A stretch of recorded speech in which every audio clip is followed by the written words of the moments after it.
Ami's House Patreon post game from The Real Big Lie. That was fun, huh, Yeah, Michael? with Lionel Richie. Lionel McLaughlin. Lionel McLoyan? Yeah, first goy. First goy in the First pod. goy. Do they like being called goys? You know, as I said it, I wasn't sure. How icky it was? Well, Gentiles are not offended. by anything. Sarah showed me this moment on the Meaningful People podcast Yeah. where the host was interviewing a convert who became like Haredi. Oh, boy. And she was talking about how her father like found out she was learning Torah, but was like ended up being very supportive and like bought her an apartment and like Yeah. supported her. And he goes, "Wow, well that's a good goy." And you could tell she gets very upset. She goes, "Yep, he's a good man." Mm-hmm. Oh, boy. And it was so lost on him that like, I don't know, Gentile? I think goy's a hilarious word. I'm Yeah. gonna use it until someone tells me to stop. He's a goy. Yeah, I think you said it in the right spirit. It's not. Yeah. And I don't know. I feel like non-Jews, they're going to get offended by that. I don't know. For Jews, Yeah. I don't know. He was kind of checking out during the Israel talks. I wasn't sure if he was uncomfortable or just bored or. I think we take for granted how much we are not only invested and Right. engaged, but know about the subject. Right. That there's what to say or comment on. Like, if we were talking to a Ukrainian about Russia and wanted my take, I wouldn't have much to say. Right. I would say, yeah. Wait, so that's what I realized. So then when I explained to him why I brought up anti-Semitism, I realized like, oh, I think about this constantly, and you never think about this. Yeah. That's like That was a fair question. It's curious. It's always You thought interesting so? to get I think it's Yeah. cool, like, to take the opportunity to hear from someone who's observing this and get sort of a sensible read from someone who's not invested. Like when Andrew Schulz spoke about Israel-Palestine, I thought he did it was very impactful for me to hear his perspective, really being someone without skin in the game, even though his last name is Schultz. People think he's Jewish. He's not. But he talked about, like, for Jews, for my Jewish friends, what this feels like, and for my Palestinian friends, what this feels like. Yeah. And he could speak about it without any sort of bias. So it's always useful to hear that. Yeah. One thing that's been troubling me, though, Let me lately, hear. Michael, is like Palestinian protesters will show up at anything remotely Jewish. It's like a thing. But, and I don't know how they're coordinated, but like I know that like texts and blasts go out. Hey, Zionist-related activity happening here. Just show up. So the latest craze in Jersey, in our hometowns, are these organizers and protests and demonstrations taking place and organizing to protest Israel real estate events at local synagogues I and just want to shuls. change one thing on the camera. Yeah. Whatever, it's Patreon. Hey, Gabe. But this, Should we just talk to Gabe? yeah. Hey, Gabe, you're the first one. You're watching. What's up, man? Can you call me? But, Yeah, right. no, so right, there are right, these right. events taking place. Typical, par for the course events where they're showcasing Israeli real estate, places to buy in Israel. I'm assuming some of them is in like West Bank area, but we know That's what the that thing. means. Isn't that what the protest is about? They're claiming, and some of the set. I mean, like it's probably real estate places everywhere across Israel, and some of them they claim are illegal settlements. They're not. Right, so Gabe, if you're watching, there's this like there's this like expo on Israeli real estate. If you're thinking about making Aliyah and Teaneck, and a lot of places on the East Coast come to this huge shul, and I don't know, you can hear real estate people talk and look at vacancies and I stuff. guarantee you these aren't illegal Listings. settlements. Aren't all settlements technically illegal? No, No. I don't think so. But anyway, so there's You know that protesters. Efrat is an illegal settlement. Well, that's what I'm saying. It's not. I know Efrat's not an illegal settlement, but is it? It's like, part of according Israel. To, It's part of Israel. no, but I'm saying according to the anti-settlement case, Then there should be zero settlements, right? I'm saying like according to international law, aren't settlements murky? I'm not saying I'm your trying to figure it personal out. feeling about it. Are they obviously. murky? Like caravans on a mountaintop in the middle of an Arab village is one thing. I don't think those are any different legally though than Efrat. I think they are, and They I think are, that okay. even Israel doesn't allow certain building in certain areas. It go depending I'll give you on an example. Depending on the government. I'll I give watched the whole documentary about it recently, so I know a little bit about So it. tell me in a minute, but I'll give you an example. I want to hear what the documentary Yeah. has to say, No, I could speak a little bit on it. but I'll just Yeah. give you an example, and then you go. Fine. I have cousins that live in a that in their community where they Yeah. live, which is I think like the Green Line is right over the Green Line or something like that. But these are when I meet what I first of all want to say is like these are established communities that have been built for decades and decades and decades with full economies and schools and everything. These aren't like random caravans on a hill just like kicking people off. These are like communities that have built themselves. So it's Israel by those definitions. But like they had an expansion, like there was a synagogue, a shul that was next to this that they had to destroy because it violated like Arab permits or something like that. It was just over, there was like a real estate dispute, and the government, the Israeli government, made them knock it down, and no one uses that land now. It's just empty. Mm-hmm. And if you go take tours of Israel and you go parts of the Green Line, there are like I think they say like in Islam you can't drink wine, you can't drink alcohol, so and they have like these technically designated areas where they grow grapes for wine just to keep Jews from using it. No one actually lives there. It's empty plots of land. These aren't Arab communities, but nobody lives there, and they keep it as a winery, even though they don't use it, to grow grapes that die every year, in order so that Jews can't live there. So there's a lot of prevention of Jews just living in certain places, and the government enforces it by law. So that just tells me, just from being on the ground, that they designate different areas as different, having different jurisdiction and different disputes, and the Israeli real estate thing is not trying to sell you that grape that winery. Right. They're selling you pre-existing, already established communities. Right. And I don't care what international law says about it. These are places. No, I'm not saying you care. I'm just wondering what the context for So I'm the just whole saying thing Israel is. has its own parameters by which they define yeah. land that's legal and illegal. But yeah, what is the No, documentary? yeah, I mean, I think it was really interesting. I actually didn't know a lot about settlements. But after the 6-Day War, there was a lot of fervor in the religious community of like, wow, we finally got our land back. Like, this is what it was always supposed to be, but those idiots in 48 gave, whatever, now we have it back finally. And then the first Gush Etzion, I think, was the first settlement, which had been the site of a massacre in 1948 during the Independence War. There was a Jewish community there. They surrendered to the Arabs and got slaughtered. And so the first settlement was almost symbolic of like, we were returning to where we once were, and that was beautiful. And then the second one was in Hebron, where there was also that massacre. And then there was an ideological drive to no, it was like symbolic and nationalist and justice almost, and like beautiful. Yeah, and then it started being like, no, we're gonna start settling this land. And obviously there's the question like, well, I know we have it, but what are we gonna do with it? The settlers decided we should settle it.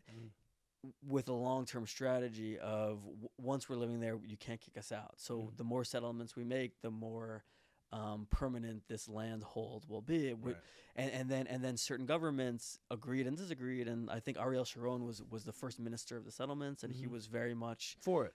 Yeah, pumping money into construction and for that plan, and it has sort of worked. Like now it's not. Are we really gonna like kick these people out? It kind of worked, but I think all of that was not done with the in coordination or conjunction with what actual international law is, which I don't know what it is, but it was more just on the ground. What are we going to do or not do? So I imagine these protesters, obviously I don't support them, but that's their claim, that these are. But these real estate expos are not about buying a caravan and display in illegal stolen land. It's about buying an existing communities. But they think fraud is illegal stolen. All right, so they may think that, but I don't think I think these protesters don't know the difference. They don't know what fraud is versus a caravan. They don't. No, probably not. They think all of Israel is stolen. No. Ask them. They think all of Israel is Zionist stolen land. When I saw it, they don't make a distinction, but they don't know. They couldn't tell you where the West Bank was or Gaza. I guarantee it. When I saw it was being protested, I immediately assumed that that's what was going on. Like, no, they were just saying like illegal settlements. Israel, they're selling more land in Israel. They think generally speaking about Israel as this colonizer. Is that true? What? Are they saying we don't want any real estate in Israel being sold, or we don't want any real estate in the settlements being sold? That's the problem. They say illegal. They say that they're. I don't know the specifics, but when it's got to be settlements. No, when they call an outcry, you could pull up a poster. Sure, Real estate expo in Israel, some of which are illegal settlements. Let's look it up. What am I looking at? I don't think they're so discerning, Michael. I think they're like something Zionist, something pro-Zionist is happening, and we're going to show up and protest it. Don't you think that's what it is? They show up at a Yishai Rebo concert and protest. It's the same people. They did in Harvard. Here, did you know that? See what the Bergen records. Oh yeah, no, I'm sure. That's what's animating it. That's all I'm telling you. I hear what you're saying. They don't need a reason, like I'm saying. A for-profit company renting out a Teaneck synagogue on Sunday to pitch real estate deals in Israel, including some in the occupied West Bank, has drawn calls for protests and investigations after one of the region's most outspoken Jewish critics of Israel cried foul. Siegel raised concerns that the settlements violate international law. Right. So that the pretense for it is the settlements. Of course, the spirit of it is just. I think if they were selling real estate in Tel Aviv and a lot and parts of Jerusalem and didn't include settlements per se. Yeah, I mean, the headline here is West Bank settlements at heart of debate.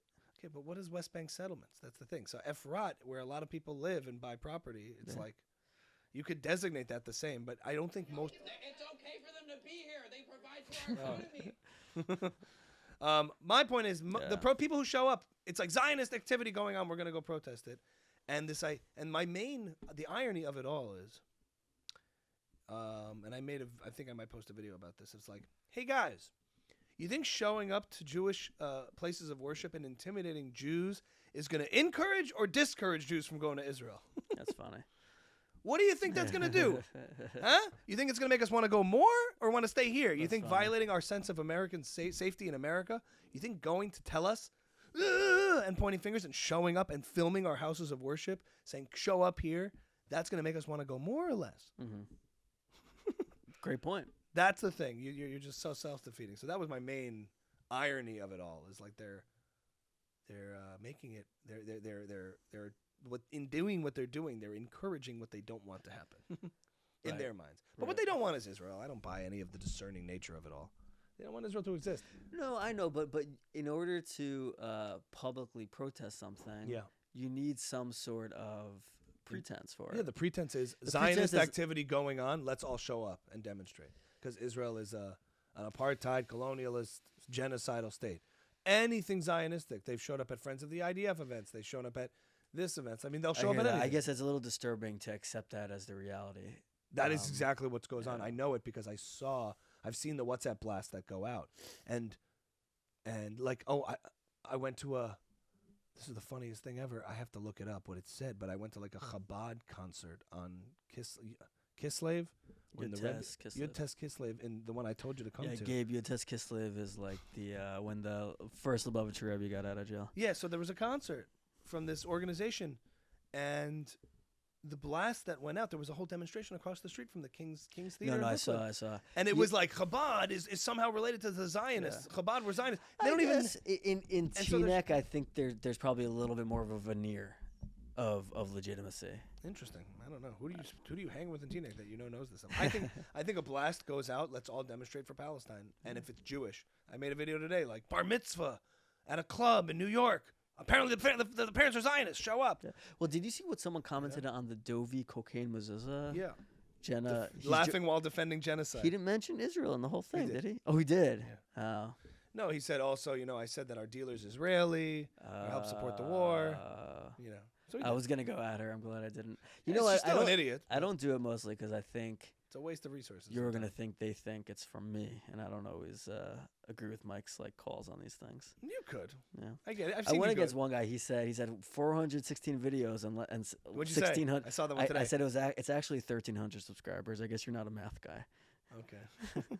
To me, it's like you'll get a satisfying response, but then you'll be like, "Why did I do that?" I know. I don't. I stopped 99% of the time. Yeah. It's like engaging with. You just feel you don't feel so good. What does owning even mean? It's not. And then also my first thing is, God, I hope they don't reply back. Yeah, and also it's like you could have said, what did he say? Yeah, you're definitely not a stand-up comedian. And I read back 0 followers, 0 life. Right. You're definitely not a good person. Right. Did but you want to? I thought it. Yeah. And that's it. It's enough to think it. Yeah, I saw a great quote yesterday that I thought of that guy because I think it's the second time he's commented that. It said, if you wouldn't ask for advice from them, don't take their criticism seriously. Love that. Who said that? I've seen that video for sure. Where did I see it? I don't remember. I've seen that. If like their advice wouldn't matter to you, then their criticism shouldn't either. Is it Gary V? No, I don't think so. I saw this clip of an inspo clip. It was music put under a Bill Burr podcast clip. That was that actually really got me, and I've heard it before, but it really, because maybe with the music, it was like, you never lose when you go after your dream. Yeah, I love that. You never lose when you go after a dream. Never. Okay? I was getting $5 for a set at the comic strip. I tried a new joke, and it worked. And I got home that night. I got $5 and some cab money and they covered it. And I was dancing in the kitchen because I was happy. And my girl at the time I was seeing, she was like, man, I envy you. Like, whatever. Because I want a job that can make me feel like that at the end of the day. I was sleeping on a futon till I was 37. I didn't mind it because I was going after a dream. And I was like, now this is like inspo content that I like. It's like, Well, what I like about it rooted is he's not saying most inspo content is go after your dream and you will win. This is like you may not win, but it'll make you happy regardless. Yes. You may not make money. You may be broke. You may not succeed, but for you personally, there will be a personal win in there. that's what I liked love about it. it. Yeah. You'll never win. You never lose because even when I was broke, I was winning. Right. But I was broke. Yes. I Yes. No, was it's like I broke. was broke. And look, Gary Vee says the same thing. I like Gary Vee. I'm not. But Gary Vee says process. Like enjoy the process. It's not about the money for me. Right. I love what I'm doing, and you should love what you're doing. But then you have to. But if Gary Vee had no success, he'd figure it out. But the Bill Burr stand-up crying that he's talking about is like, because I tried a new joke that night and it made me so happy. And she's like, that's winning to me. Yeah, I need Get back to that. I need more wins, personal fulfilled wins. I have a sketch I want to pitch to you. Okay. I told you I was gonna do it myself. I think because I was embarrassed to pitch it to you. Okay. And then maybe I'm gonna ask you and Dovey about it. But it's the night before Jews have to start wearing yellow stars in public, and I noticed in a lot of them like they were like homemade. Like the Germans didn't mail out stars to all the Jews, and they're like go make a star. So it's about one guy who made like this beautiful star, but then some guy like me who's like, I don't know how the fuck to make a yellow star, and his star is just kind of shitty. It's like orange and like not real. And one guy's like, no, you got to make like a real star. He's like, no, they're not gonna care. It's fine. Like if they want it to be perfect, they should send me a star. There's something so dark and twisted and funny about that. Would you do it? Would I act it out? Yeah. Or does it not appeal to you? Both. I would do it. I don't know if it's something I would make, Right. but to act in it, Yeah. because you're dealing with such a hot button issue, and the type of funny that you do is this weird funny. It's not. So it it's wouldn't be not- meant to get a million views. It'd be meant No, to I know, but it's get- almost like the offense factor, just by nature of it being Holocaust and stars, in my mind, has to be met with something so hilarious and funny. So you know what? But so, your style is more like subversive. so I don't want to make it again. Wait. I don't want to make this. So So- it's like you're making light of it, so on a deeper level, I think but it is funny. I think sometimes I get jealous of how big. I don't know. Jealous is the wrong word. Like envious. I want to say that I admire how big your stuff goes, and I of course I want my stuff to go that big. That's not really like my goal, but like I think sometimes instead of utilizing you and collaborating with you, I tend to be like, no, I'm different. He's this thing and I'm that thing. Right. But what I think is my challenge is to, of course, only like if you're down for it, but to collaborate more with you on my stuff. Right. Like you're saying, to add that thing, because my stuff has never gotten big, and there's a reason for it, because I think I am missing that sensibility that comes so naturally to you. My sensibility is to get to 0 views. What could I do that no one would watch? That's maybe why it's. I'm not saying know? I wouldn't do it, Yeah. but I No, wonder if it would work because But I would want your input. on how to make this palatable to me. Palatable, yes. Yeah. Because it's not like it's wrong. Like it's not wrong comedically. It's just different. It's more like uncomfortable humor. Your thing is more like, oof. Is the humor uncomfortable or is the premise uncomfortable? The juice has to be worth the squeeze. So if you're gonna go Holocaust, Well, and, it's not. and yeah, pre-war Germany, Yeah, it's not anti-Semitism. okay. Call that Holocaust. Yeah. That subject. Yeah. We're talking about Nazi Germany, Yeah. and we're talking about Jews having to wear stars. Sure, no. What's funny about that? Now you're identifying something very small and niche, and it's funny, and I see why it tickles you. I'm not invalidating the observation. Like, Well, what if at the time, like, there were people who were like, I don't know, did I make it good? I don't know. Ugh, but like, I don't know if it pays off. You make a good distinction. It's tickling, but is Yeah. it funny? Right. How do you take that from tickle to funny?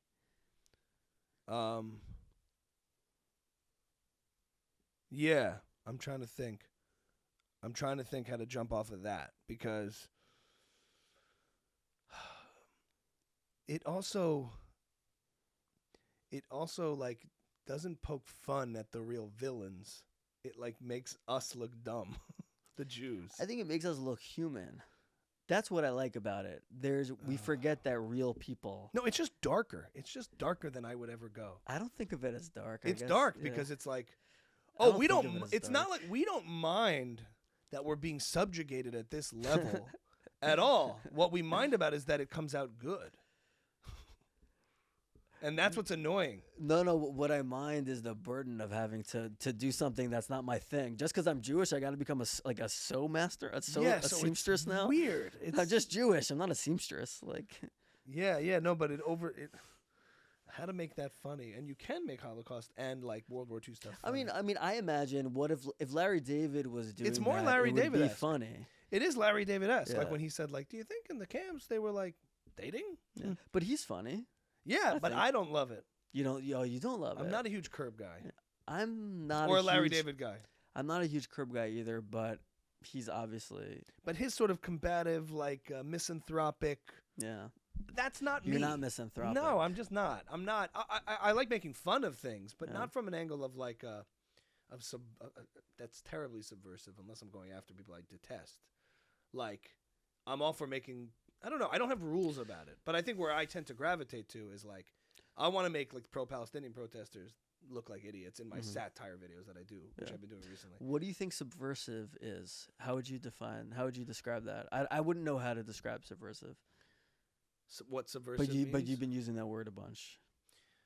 To me, it's like, how do you define subversive? Or how are you trying to use it? I'm trying to use Whatever it in the is. sense of like getting underneath the skin of whom? Who are you trying to get underneath the skin of? For the purpose of like exposing some kind of I don't think it's of a who. It's silliness It's or of idiocy. a what. And underneath the skin of a what. I think maybe I'm thinking out loud. The gold star is this icon in all of our imaginations, and to me, bringing it back to it was just people who had to do a thing, and for them it wasn't an icon. It was a day in their life. So here's what I would say. I figured it out. I got it. I think maybe this is not a sketch, but a scene in which That's how I see it. It's a scene. so sketches have a very different agenda and It's and two people. pulse. It's two people at a table talking. So what if you were like in a class learning about the Holocaust and they Mhm. were saying and all the Jews and you're like, I had a question. So like what if you like weren't good at making your star? And everyone in the class goes, what? I'm not that good at it. Like, and then there's this uncomfortable scene that you're putting on display, Mhm. and you or whoever's acting it out plays the person who's focusing on the wrong thing. So that is the scene, right? Maybe it's not a sketch. Are you So, saying so let's say it's that, and everyone else is appalled. It's like, why is that bothering you? He's like, I don't know, because I wouldn't know how to make it. I'd freak out about that. You'd freak out about that? And he's like, yeah, I'm not a seamstress. So like, it's like a Curb scene. I'm not a wait, seamstress. so in the scene, it's a friend who is playing the straight guy who does it right, Oh. and he's No, but you're saying it's a period piece. It's taking place back then. yeah. Oh, so you're saying So I'm bringing saying it put it in the here. present.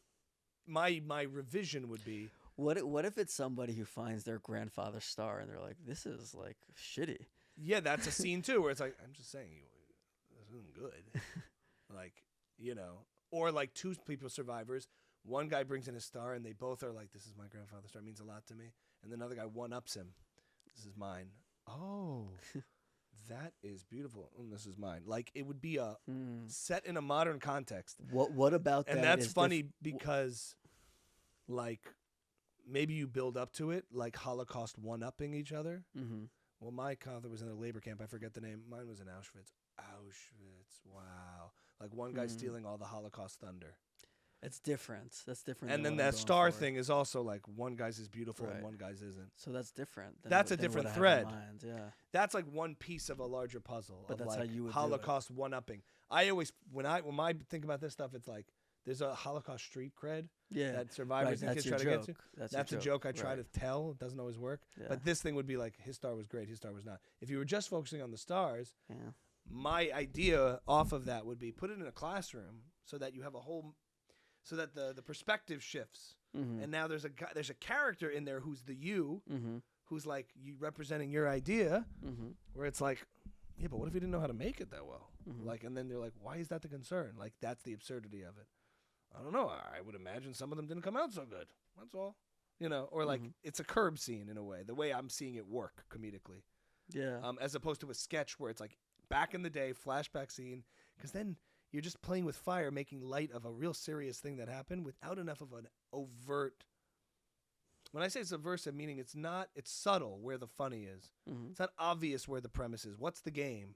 You know, who are you poking fun at? What if it was like an Antiques Roadshow type of thing where one guy he brings in his star and the Antiques Roadshow guy's like, this is actually very poorly made. Yeah, that's funny.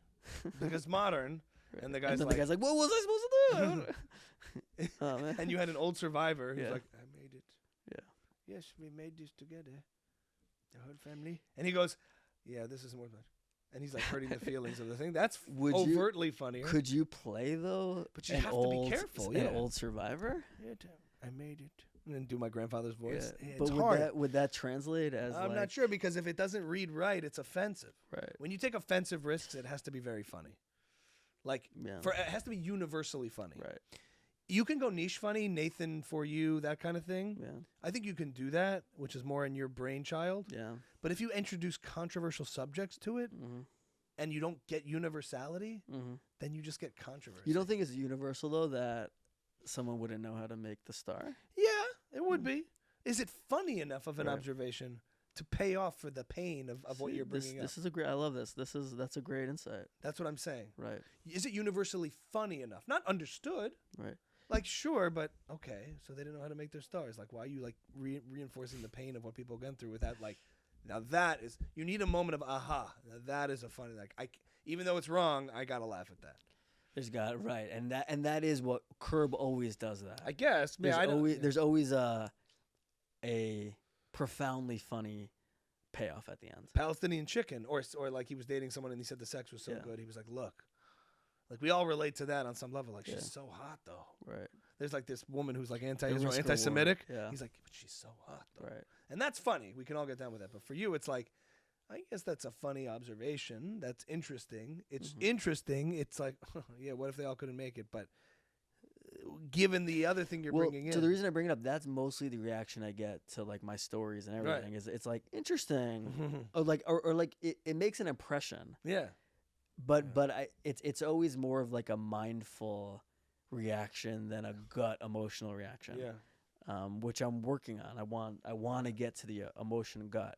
Right. And I think that's the hard work for me. Yeah, It's maybe you easier have to just film keep more pumping things out. so people can see what you're thinking. I don't know. Right. So I mean, the way that Lionel was talking. The about stars thing might be interesting, or short films, or as an experiment to see what doesn't. Which thing? This thing I'm just calling it stars to see what doesn't work about it. Yeah. To be like, can you make that work or not? Right. And also people have to really know what they're laughing at. So it has to be really understood and pretty obvious. Like, I think, I don't know what the rules are, but it's a gut feeling. Like, I don't know if that would translate to like being able to digest the controversial subject matter for the sake of a small niche tickling observation. Yeah. That's the scale you're up against. Right. So I mean, you mentioned like Nathan for and all that. I like if that's I love that. Like for me, that would be enough. It doesn't need to be. It doesn't need to be more than that. But Nathan for you is messing with a person. He's not like messing with like the Holocaust. He's setting up his own absurd scenarios. You know? No, he's done Holocaust stuff before. Has he? Yeah. Right. Okay.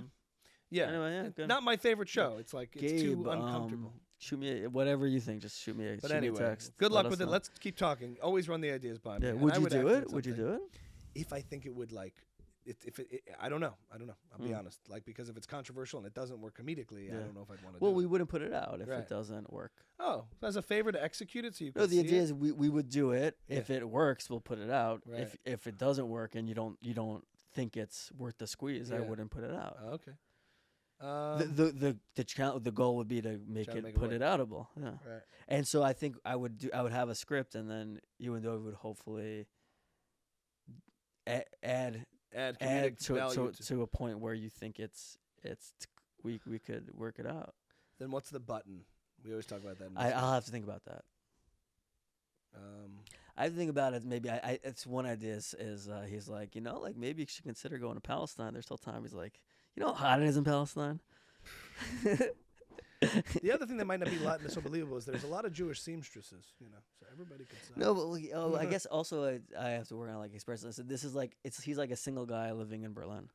He's a dude, like a guy in the Upper West Side. Right. Like all of a sudden he has to he doesn't have a wife, he doesn't have a mom, he doesn't like. If you treated it like a DMV thing, that's like we have to sew these things. Like how does this work? DNV. DMV, like you have to go do something. The government is requiring in the category of like that headache. Right. Ugh, we have to do What's this now? What's this? Stars we have to do? We have to make stars? Apparently they want us to make the stars. I don't know. Do you know how to sew? I don't know how to sew. Right. Do you? No. So it's also you doing that accent. Yeah. And then the other guy is basically just American. Yeah. I don't know. Yeah, I've never sewed before. Yeah. That's it. That's the vibe check. What do you want to do? You have construction paper or something? If we take a knife and cut it out, is that good? And then maybe the Nazi is like, this is not, no, you have to do this again. Can we please? This doesn't look like anything. It's pretty good. You think bringing a Nazi in would help? Not sure. Nazis could always help a little. Yeah. They always help add comedic effect. No. But what if it's like multiple attempts and they keep saying, we need to be able to identify you as this looks like a mess. Right. You know? Like they're going into the DMV. To check to get it approved. Got it. And the DMV is like a German DMV, but it's like, please wait on line 6 to get your star checked. No, sir, you need an original signature, blah, blah, blah, blah, blah. I just wonder if it's like laugh out loud hilarity or we're just like playing with DMV, fire. I think the Nazi part of it, to me, brings it out of the realm of appropriateness. Okay. But even so, you're immediately in an inappropriate territory. It's like a for us bias type of thing. What? It's like for Jews to laugh at ourselves. I hear you. No, 100%. But then the funny thing is that they just can't. They make like who was to say they all could make all these things? And I actually don't think they. I think it was made by manufactured by the government. Would you put under? They're all identical looking. Would you put it under the J Sketch X brand? I want to do Dirty J Sketch, but it scares me. Anyway, right, so let's keep talking about it. I like this creative workshopping. Did you want to loop something before we close out? Yeah. Brainstorm looping session. Here we go. Ooh. Oh, I have an idea. We went to that brainstorming creative talk. Yes. Why don't we try coming up with 5 ideas in 10 ideas in a 2-minute looping session? Okay. What should the ideas be based on? 10 ideas, and then you have to like name ideas.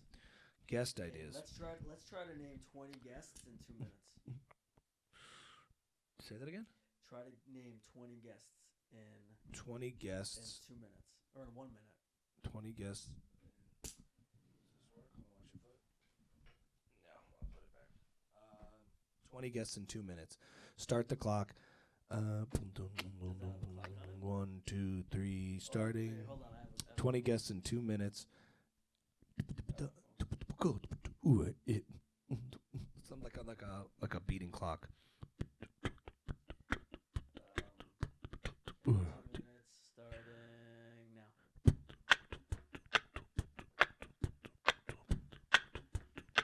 All right, category. Politics. Guests. Pete Buttigieg. His husband. Pete Buttigieg. His husband. Pete Buttigieg. His husband. Pete Buttigieg. His husband. He just liked one of my reels, by the way. His husband. On Dr. Becky, was it?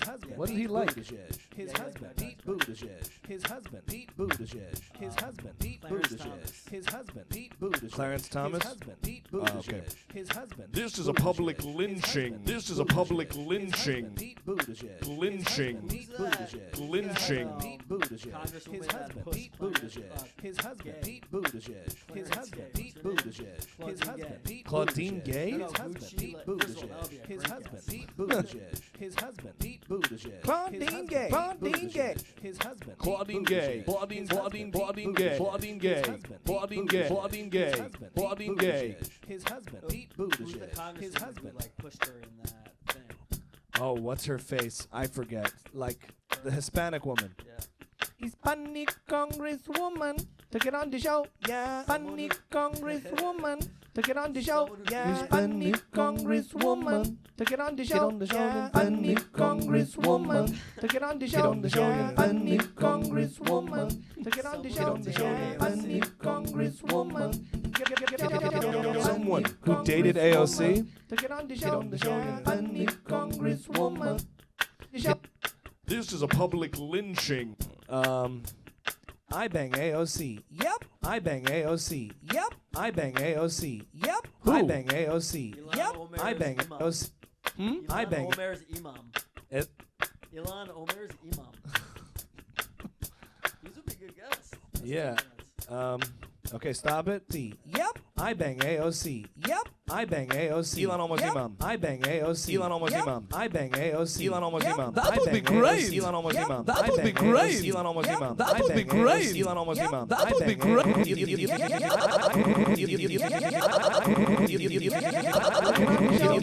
That would be Congresswoman to get on the show. I need his woman to get on the show. I need great. his woman to Great. I need Congresswoman to get on the show. I need Congresswoman.